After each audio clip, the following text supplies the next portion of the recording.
Hey YouTube, this is Sensei Sean reporting in for a review, an unboxing, and a review. Well, as you can probably read on the box, this is a Broadway Limited Paragon4 Rolling Thunder Southern Pacific 484 GS4 number 4449 in the modern excursion appearance.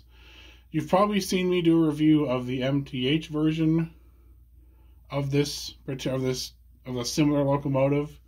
The MTH one just says Southern Pacific on the side of the tender, and well, I was told by a couple friends of mine that I have the wrong GS4, being that my passenger cars are all SPL. Well, upon further investigation, I realized that I have 8 SP coaches and 8 SPL coaches. So I figured, what the hell? I'll get an excursion version, or an excursion appearance, so that it says SPL on the side. I've wanted one that just said SPL on the side for a while, and I figured, well, I might as well bite the bullet and get me a Broadway Limited GS4 after much persuasion. Thanks, Curtis. Anyway, let's go ahead and get this thing unboxed, shall we? So, it obviously is much easier to open if you use the tabs on the side of the box. Don't be like me, trying to pick it up and do all of that. So then here, we obviously get the manual. The Paragon4 Operator's Manual. We open it up, and we'll find... First thing we'll find is we'll see some new...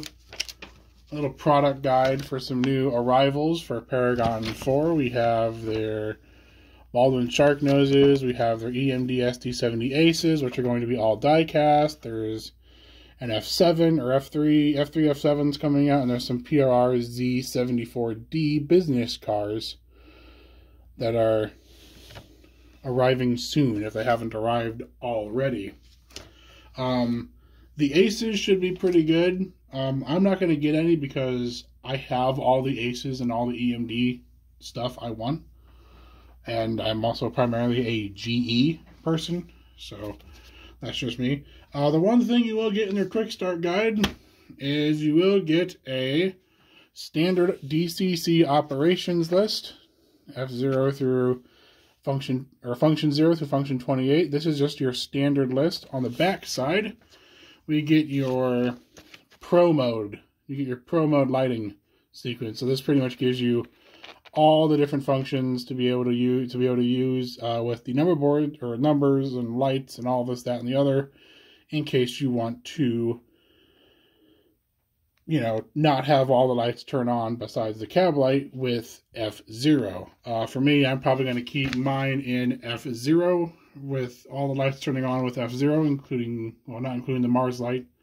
Mars light is triggered on function 24. Today, I will also be utilizing my TCS throttle and TCS system to program and run this locomotive. So if you haven't gotten your TCS UWT100, I suggest getting yours soon. Or just get yours now. Get along, you get a CS105, and there you go. So let's go ahead and take the rubberized foam out of there. It's pretty decent sized thickness for foam. I'm surprised that Broadway has done away with, this was a pleasant surprise that Broadway decided to use a rubberized foam rather than the traditional foam that they have been using. So this is definitely a nice surprise given from the 844. And there we go. There is a GS4 in all of her glory, and my God, this thing weighs an absolute shitload. I'm not sure on the weight, what this thing actually weighs. I'm going to go ahead and get it out of the box, and then we can kind of view it up close.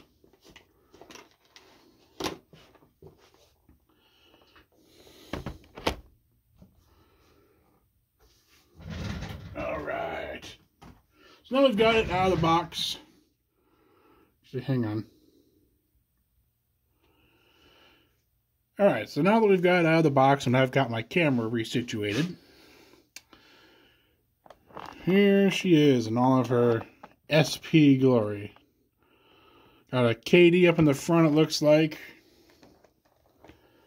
And got a KD in the back. Doesn't look like anything's broken either. As you can see, there's the lines right there. So this is the SPL version. Go ahead and take the sleeve off of here. Holy crap, that's that sleeve is hard to take off. Oh my god. Alright, now then, let's see here. So we're not quite to the engine yet. We got some spare traction tires, in case you need to swap out some traction tires. We got the funnel for the smoke unit, which I will never use because I never use smoke. I don't like smoke. We have some different couplers. We have I believe, what is a long shank coupler and a dummy. This would be for like if you're running tighter curves, you'll need to run a long shank coupler so it can run on tighter curves. Maybe that's what's on there now. I don't know. I don't really care. I'm never going to hook anything to the front of this anyway, so yeah. Then obviously we have the, I guess, well, the screwdriver to get the screws out of the drivers, the driver bolts out of the drivers. So that's the tool, that's the tool kit. Next thing we gotta do is gotta pop these plastic panels off the side, like so. Pop that one right there. And there she is. Lift the veil, so to speak, right? This is not the white wall version. I do have the white wall version from MTH, but this one is just a black standard, like she appears in Excursion Service.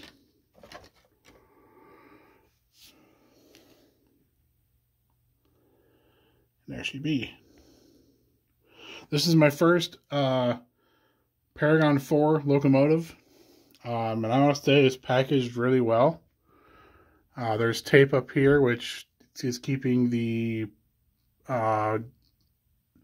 basically keeping the tender, or I guess the walkway between the tender and the locomotive up, and also keeping the tender vent, or the cab vent up as well. Sorry, I meant to say cab vent. Lots of fun detail on this thing. This thing is really well detailed. Oh, and for those of you wondering, the smoke hatch, or the smoke button hatch, is right here. Come on. Wow.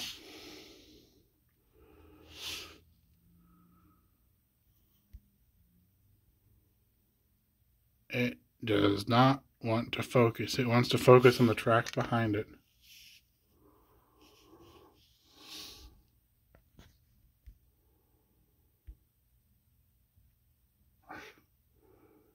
Anyway, so underneath this hatch here is the smoke unit. Has a smoke on-off switch, so yep. Anyway, let's get this model out of the box and on the track. Alright, so now that we got the locomotive on track, let's go over some detail. This thing honestly looks really good for detail-wise. It's really accurate for any GS4 model. It beats, from what I've been told, it is more detailed than a Key Imports model. All I have to base this off of is an MTH and a Westside, so basing it off the MTH, the colors look better.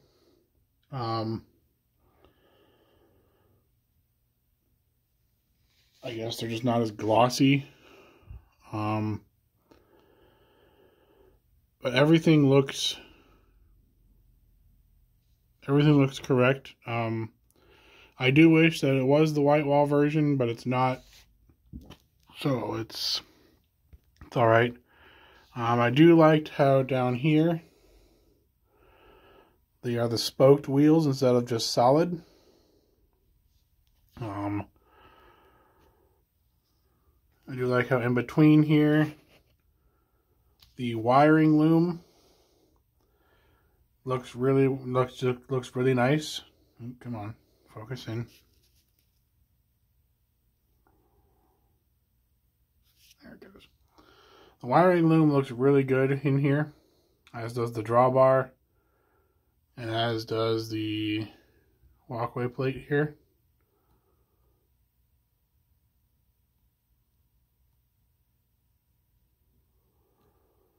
My only issue is it doesn't actually go all the way down to touch it, but that's probably due to that's probably so it doesn't fall in between and fall flat like the MTH one does. Let's see, the tender looks really nice. The decaling is really, you can pretty much see what exactly it's supposed to say. Can easily read Southern Pacific lines on the side. Can easily read all this for the tender weight and all that. Going back here to the locomotive, we can see that there are 2 cab figures in the locomotive.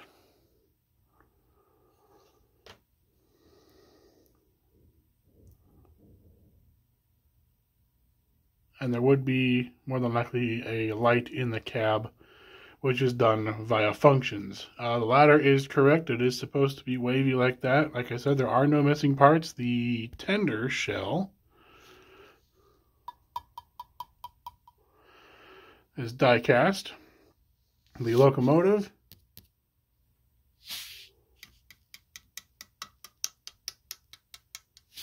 the whole thing is die cast metal. So this pretty much is this entire thing is die cast. This thing has quite a bit of weight to it. I don't know how many pounds it weighs, but I would imagine it weighs a lot. Easily enough to pull an MTH consist of passenger cars.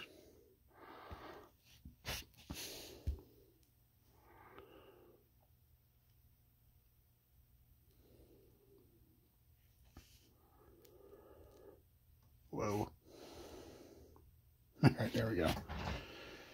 But yeah, so let's go ahead and go through the function list of this locomotive.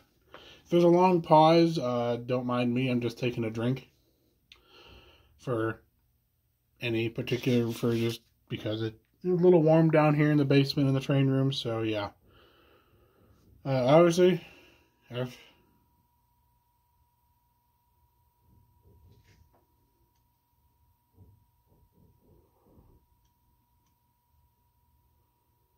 F0 would normally turn on all the lights. I'd imagine you have to have the locomotive running, so we'll just go ahead and do the startup with F9.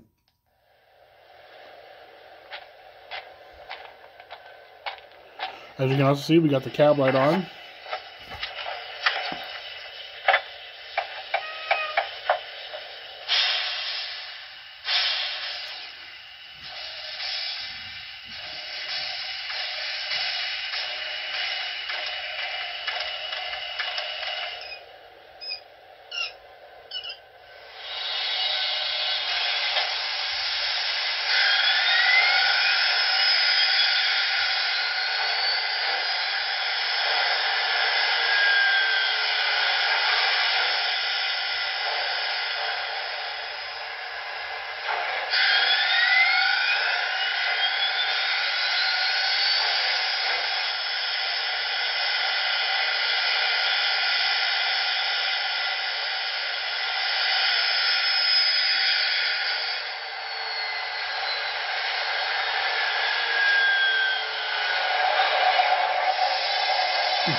Okay, so you have to wait for the sound plays as well as turning on the lights. So you have to wait for the dynamo to kick on.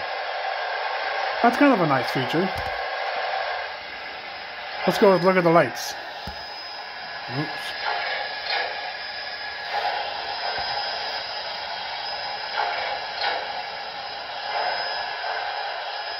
Then see, we don't have the Mars light turned on just yet. We've got the number boards. We've got the number boards up in the front turned on. The marker lights.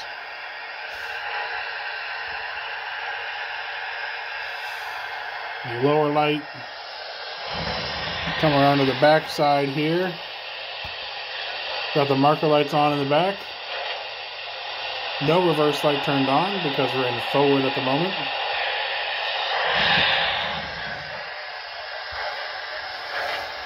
Alright, so far so good, Broadway. So far so good. Alright, let's take a listen to the bell.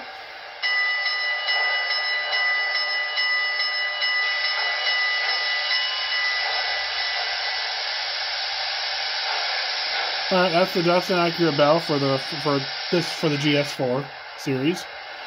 Whistle.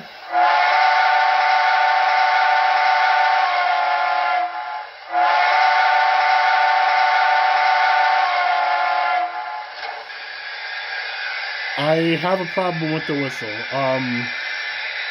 If you listen close, so you listen, you'll hear it. You hear it go da da da da.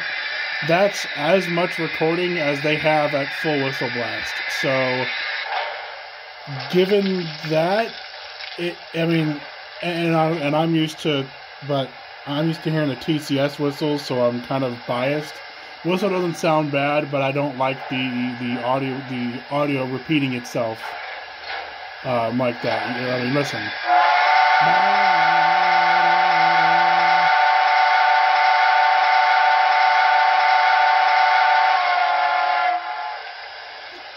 To me, it just sounds really bad on a locomotive, especially when you can hear it repeating itself because it's pausing the audio for a moment, so it just sounds weird to me. F3 is obviously your coupler sounds. We won't worry about that because y'all have heard that before.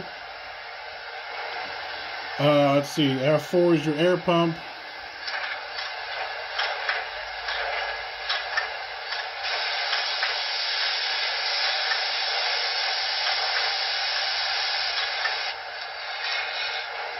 F5 is your blowdown / chuff volume increase. F6 is your water fill / volume or chuff volume decrease. F7 turns the smoke on or off if you leave the switch in the on position. My switch is currently in the off position. I turned that off prior to the video just because I don't like the smoke running. And it drives me nuts. 8 is obviously your mute. F9 is startup shutdown.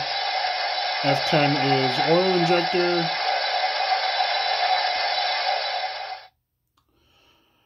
F10 is your oil injector / coal auger.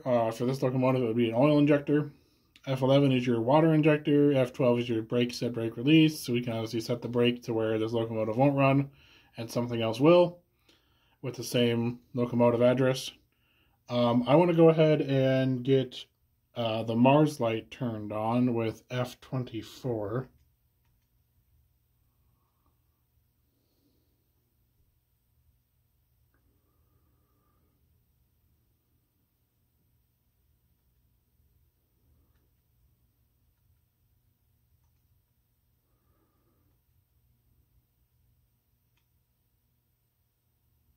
There it goes. Forgot I'm using this the TCS throttle, and it is a little different on the button presses. So then it's just a traditional list of other things. It does have a recording device on it, so you can run it with a recorder, or you can do your own station stops and whatnot. Kind of cool. There's whistle toggle, there's station sounds, there's yard chatter, maintenance radio chatter, radio check chatter, crew chatter, city setting, crew chatter, farm setting, industrial, lumber mill, track sounds, long whistle, macro, record macro, and brake squeal. We're not going to worry about all those sounds because the thing that y'all want to get to is the running. Is to see this thing running with the train. So let's go ahead and get that started. Alright, train's all hooked up and ready to go.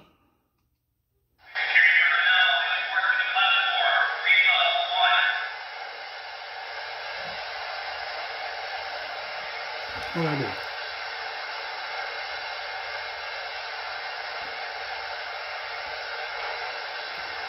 Anyway, alrighty then, let's get going.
And y'all, don't worry. The headlight doesn't actually blink that fast. It's a very slow, steady blink, but yeah.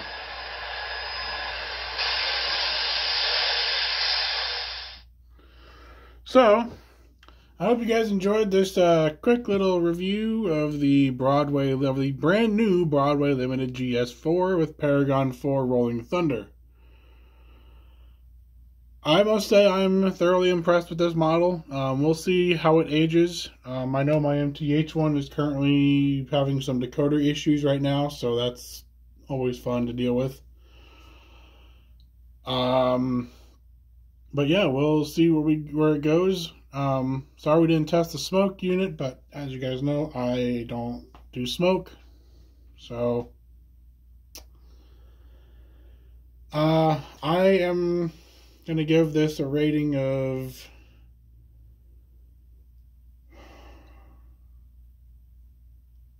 let's see.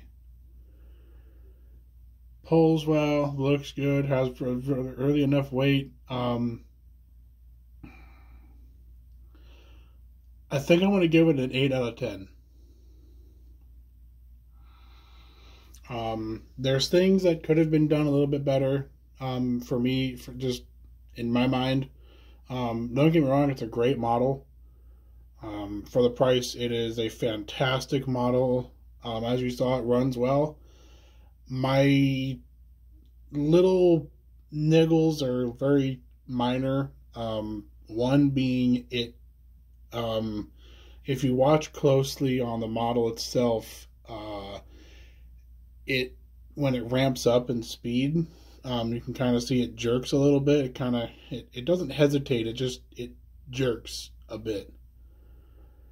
And that's just getting up to speed. That's even with first powering up the system and putting it on track. Having it on track before system power up. Other than that, I mean, it runs fine. It looks good. Looks great. I'm thoroughly impressed with it, but the fact that, I mean, really the only reason why I'm getting it an 8 out of 10 is because the motor control could be better, in my mind. Could be a lot smoother. Could be more like TCS's BEMF motor control. Because the speed curve on this, I mean, the speed curve on this is really smooth. It just, I mean, that was recorded at 80 speed steps. So that's on a 128 speed step throttle, and that was at 80. Now, I'm not saying it moves quickly, but I mean, I don't know. It's really hard to tell unless you know what you're looking for. But like I said, my little niggles are just little niggles. It's still a fantastic model. I'm probably going to be running this a lot more, so expect some more videos on this. I will be doing a comparison video of this between the Broadway Limited, the MTH GS4, and a West Side model. So look out for that. I'm going to be recording that pretty soon. I wanted to get this uploaded quickly because, frankly, it is worth it. I just bought one. I caved and bought one because my MTH one was slowly going out. And like I said in the beginning, that upon being told that all of my coaches were Southern Pacific lines, that I actually found out 8 of them, half of them are SP and the other half are SPL. So I guess I can run both. I guess that's kind of what I figured. But now that I know that SP did not interchange their cars with, or didn't have, when it said SPL, it said SPL across the entire board. There was no instances of where there were SP with SPL cars, according to historical documents. So if someone can prove me wrong on that, please do and let me know. Then I won't have to, think about changing it or adding decals to the SP cars so they say SPL. But no, with that, this is Sensation signing off. I'll see you guys in the next one. See ya!